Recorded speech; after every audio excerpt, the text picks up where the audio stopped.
Bonjour, j'espère que vous et votre famille vous allez bien. Merci d'assister à ce Facebook Live La Tour est Petit. Je me présente, je suis Philippe Messac, je suis le responsable de l'immobilier neuf La Tour est Petit à Bruxelles. Je tenais à remercier effectivement toutes les personnes qui nous ont posé des questions via Facebook. Et la première de ces questions qui a été posée par Madame Dalila Markan, c'est: comment voyez-vous l'évolution du marché immobilier après la reprise? Alors, c'est une question effectivement très difficile et on ne peut pas prédire l'avenir. Mais on peut regarder le passé. Si on regarde l'évolution du marché immobilier durant les 70 dernières années, on peut voir qu'il y a eu une progression d'environ 3% par an. Alors naturellement, cette progression-là n'a pas été toujours de 3% pendant les 70 ans, mais on a eu, par exemple, en 2008, une progression qui a frôlé 1%, voire 0,1%. Mais par contre, on a eu des années, comme l'année passée, 2019, où on avait une progression de 5 à 6%. Donc en 2008, le problème, c'était un manquement de la part des établissements bancaires. Ici, c'est un coup de frein qu'il y a eu dans les ventes de l'immobilier. Donc c'est vraiment une question qui est très difficile, à laquelle c'est très difficile de répondre. Et c'est vraiment un événement inédit qu'on est en train de vivre à l'heure actuelle. Voilà. Donc la question est un peu difficile à répondre. Alors, je vais voir la deuxième question. La deuxième question, c'est une question qui a été posée par Madame Nathalie de Pireux et une autre personne également, c'est Monsieur Donatien Baudelet. Et voilà leur question, c'est: je suis intéressé par l'achat d'un appartement neuf, mais je ne comprends pas bien le système de taxation. Pouvez-vous me donner des informations à ce sujet? Alors, c'est une question vraiment très importante et on remarque qu'il y a beaucoup de gens qui se perdent dans ce domaine-là. C'est vrai qu'il y a différentes taxations. Il faut savoir que dans l'immobilier neuf, il faut scinder le prix du terrain et le prix des constructions. Alors, le prix des terrains, en général, ça tourne aux environs de 25% et le prix des constructions donc, tourne environ à 75% de la valeur du bien. Donc, la construction représente la 3/4 de la valeur. On va prendre un exemple un peu plus concret. Si on prend un bien qui fait 400 000 euros, je dirais un appartement de 400 000 euros, la valeur du terrain sera de 100 000 euros et la valeur de la construction sera de 300 000 euros.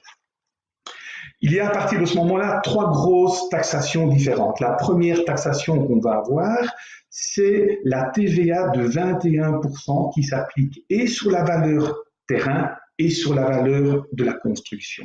Ça, c'est le premier cas de figure. Le deuxième cas de figure qu'on a, c'est qu'on a les droits d'enregistrement et à Bruxelles, vous le savez tous, c'est 12,5% qui s'appliquera sur la partie terrain. Et la partie construction, elle, ça sera une TVA à 21%. Alors, pourquoi y a-t-il cette différence de taxation d'un cas à l'autre? Il y a une loi européenne qui dit que si le propriétaire du terrain et des constructions est la même personne, que ce soit une personne physique ou une personne morale, il y aura une application de la TVA de 21% sur la totalité. Par contre, si on a un propriétaire différent pour les constructions et pour le terrain, alors on peut parler d'un enregistrement et appliquer un enregistrement de 12,5% sur le terrain. Alors, il y a encore un cas particulier qui est très particulier et qui ne s'applique pas souvent, c'est lorsque l'on modifie un immeuble de bureau en immeuble résidentiel. Alors, on parle alors à ce moment-là d'un droit d'amphithéose. Ce droit d'amphithéose peut vraiment être parfois très intéressant, mais il faut l'accord de la taxation pour l'appliquer. Il faut faire une demande pour pouvoir l'appliquer à certains bâtiments, comme je le disais, et elle peut s'avérer encore moins coûteuse que l'enregistrement. Donc, ces terrains, ces projets-là sont vraiment très intéressants au niveau de la taxation. Mais ce qui est le plus facile et ce qu'on fait régulièrement, c'est de vous donner un prix toute taxe comprise. Donc, n'hésitez pas à revenir vers nous ou vers votre agent immobilier pour vous lui demander un prix tout frais compris. Voilà, j'espère que j'ai été clair par rapport à cette taxation et que j'ai répondu à votre question. Alors, la question numéro 3, c'est une question de monsieur Simon Huard et de madame Julia de Saussois. Alors, voici leur question. Est-ce plus intéressant d'acheter dans l'immobilier neuf plutôt que dans l'immobilier existant? Et si oui, pourquoi? Et quels sont les avantages?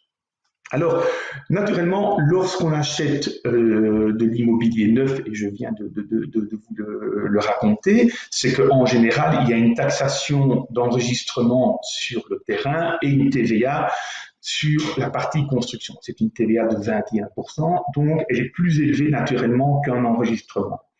Mais il ne faut pas se limiter à un simple calcul du jour de l'achat. Il faut regarder votre achat sur un long terme. Moi, je dis qu'il faut regarder sur une longueur de 10 à 15 ans. Quand vous achetez, c'est certainement pour une durée de 10 à 15 ans que vous achetez. Alors, on va bien faire le comparatif entre ce qui est l'immobilier neuf et l'immobilier existant. L'avantage de l'immobilier neuf, c'est que vous n'aurez pas de gros travaux, ce que vous pouvez avoir dans l'immobilier existant. Par exemple, changement de toiture, changement d'ascenseur, changement du système de chauffage. Avec l'immobilier neuf, vous êtes à l'abri de ces gros travaux-là. Ce que vous avez dans l'immobilier neuf, c'est la garantie décennale. Alors, la garantie décennale, c'est la garantie que pour tous les problèmes de stabilité du bâtiment et tout ce qui est infiltration d'eau dans le bâtiment. Donc, vous avez cette garantie de 10 ans qui n'existe pas dans l'immobilier existentiel. En achetant du neuf, vous profiterez également de toutes les dernières technologies. Donc, vous savez que tous les bâtiments évoluent beaucoup et vous aurez donc une très bonne technologie au niveau de la ventilation, au niveau du chauffage et au niveau de l'isolation. Et cela, naturellement, va vous amener un meilleur confort de vie, mais surtout, cela réduira votre facture énergétique. Ça, c'est quand même quelque chose qui est très important à l'heure actuelle. Et dans le cas d'une copropriété, si vous achetez un appartement, les charges seront plus faibles. Si vous avez un locataire, tant mieux pour le locataire, ou si vous l'occupez vous-même également. Le fonds de réserve, lui, va être plus faible automatiquement, mais surtout la gestion du bien va être beaucoup plus simple. Effectivement, s'il n'y a pas de travaux, s'il n'y a pas de grosses décisions à prendre, c'est quelque chose qui va être facile à gérer. Pour conclure, je dirais que acheter du neuf, c'est le prix à payer pour avoir de la tranquillité, c'est acheter vraiment sa tranquillité. Alors, la question suivante, c'est une question de monsieur Carrier. Et sa question est la suivante. Quel est l'écart entre la surface brute et la surface nette? Alors, en Belgique, on a la loi Brenne, mais on n'a pas la loi Carrez. Donc, dans l'immobilier neuf, on compte toujours une surface brute. Alors, cette surface brute, elle est établie par l'architecte qui est responsable du projet. Et c'est le calcul de la superficie, de la surface brute. Elle englobe quoi? La surface de l'appartement, mais elle prend compte également des mitoyens à hauteur de la moitié et des murs extérieurs pour la totalité. Donc, on ne peut pas vraiment parler de surface brute et de surface nette en Belgique, mais ce qu'on a l'habitude de calculer, ce qu'on entend en général, c'est qu'il y a une différence qui est entre 10 et 20% entre la valeur nette et la valeur brute. C'est un peu une fourchette un peu grande, mais c'est en général ce qu'on entend, et ça va varier en fonction du fait que ce soit un appartement 3 façades, 2 façades, ou monofaçade. Donc, il y a beaucoup d'intervenants. Alors, la dernière question, elle a été posée par monsieur Laurent Paulin. Et voilà la question. Que se passe-t-il si j'achète un appartement en construction et que l'entrepreneur fait faillite? Alors, c'est une très bonne question et c'est vrai que beaucoup de personnes ont cette crainte. Donc, il faut savoir que toutes les constructions neuves en voie d'achèvement doivent être vendues sous la loi Brenne. Alors, la loi Brenne, elle a été établie par le ministre Brenne dans les années 1970, en 1971 pour être précis. Et cette loi a vraiment été faite pour protéger le client qui achète une construction en devenir. Il y a eu effectivement pas mal de faillites d'entreprises auparavant où les gens ont été lésés et donc cette loi a été mise au point. Dans les grosses lignes, que compose la loi? Lorsque vous signerez le compromis, vous allez payer un acompte de 5%. Ensuite, lorsque vous allez passer l'acte, 4 mois après le passage du compromis, là, vous allez payer ce qui existe. Alors, la chose qui est sûre et certaine qui existe, c'est le terrain. Donc, c'est la partie terrain dont je parlais tout à l'heure que vous devrez payer. Et vous payerez les constructions qui existent. Alors, il faut savoir que les constructions, elles sont payées par un système de tranches. Donc, vous payez les tranches au fur et à mesure qu'elles sont avalisées par l'architecte. Mais il faut savoir qu'au départ du projet, le promoteur ou l'entreprise est obligé de déposer une garantie qu'on appelle une garantie d'achèvement. Et c'est elle qui va intervenir au cas où le promoteur ou l'entreprise fait faillite. Et c'est grâce à ça qu'on va pouvoir terminer la construction du bâtiment. Donc, quoi qu'il en soit, que ce soit du début jusqu'à la fin de l'acquisition sous la loi Brenne, vous êtes protégé grâce à cette loi. Voilà, je vous remercie pour votre attention et je vous donne rendez-vous la semaine prochaine, lundi prochain.